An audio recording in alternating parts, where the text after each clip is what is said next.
So, how's life as the O-line coach? It's good. It's good. It's a different kind of challenge. We were just talking about being back at the tight end room.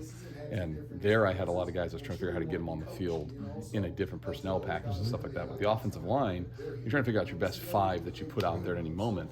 And you may have guys that this guy's only your center, this guy's only a tackle, this guy's only guard, and then you maybe have a guy that, he's a really good center, he's the backup, he might be able to swing over to guard. Or I got a guard that can go to tackle. I've got people with versatility. Okay, if you get to this point, you maybe want to flip a guy over to the other side. So it's just a different set of challenges that you deal with, and you think about where do you have good matchups both in your personnel but then the other offensive personnel set. So it's a lot of fun. The portal brought you a lot of guys, but now you got a lot of new guys. You got to evaluate. How are you sitting with all that? It's good. It's a different kind of challenge. I was talking to Wyatt about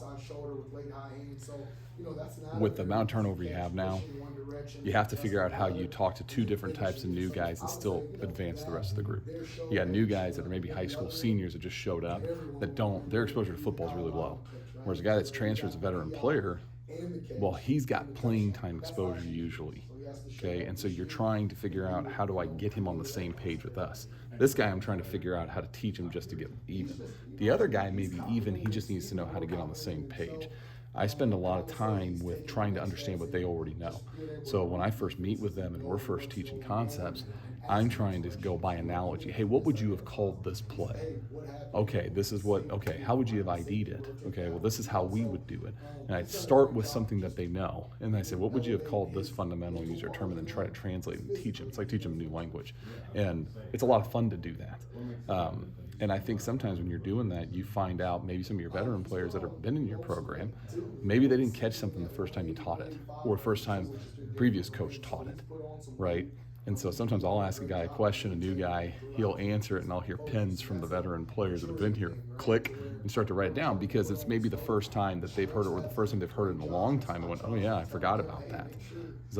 And that's the fun of having kind of different guys mix in and out, part of the challenge of being a college football coach. What is the impact of George Fitzpatrick's situation?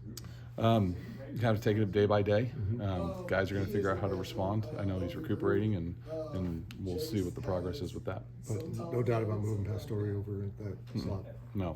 And just whether it's Pastore or it's Terrence Enos or Gus Hawkins or Andrew Heingang, like we've got a lot of guys that can play.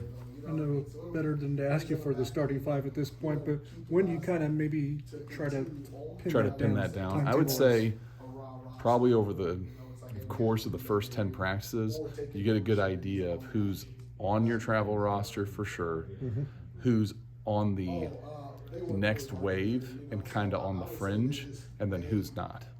And when you know what that is and you say, okay, maybe it's these 8 guys and I'm for sure those guys are traveling, then it's amongst them that you start to pin down the travel roster or the starting lineup, kind of in the, the second half in practices 11 through 16, around that range. Cohesion and chemistry are very important for an offensive line. Hard when you do have so much turnover or more than usual. Is there a way to accelerate that? So you try as best you can to maybe keep guys on one side. You try to pair maybe a veteran player. It helps when the center's in a good spot, but we try to pair a veteran player with maybe a younger player as you practice.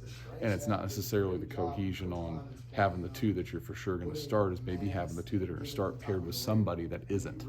And that elevates their level of play together. And then as you get closer to game time, then you say, okay, now let's put the two that I'm going to start, let's put them next to each other on the right side and on the left side and play from there.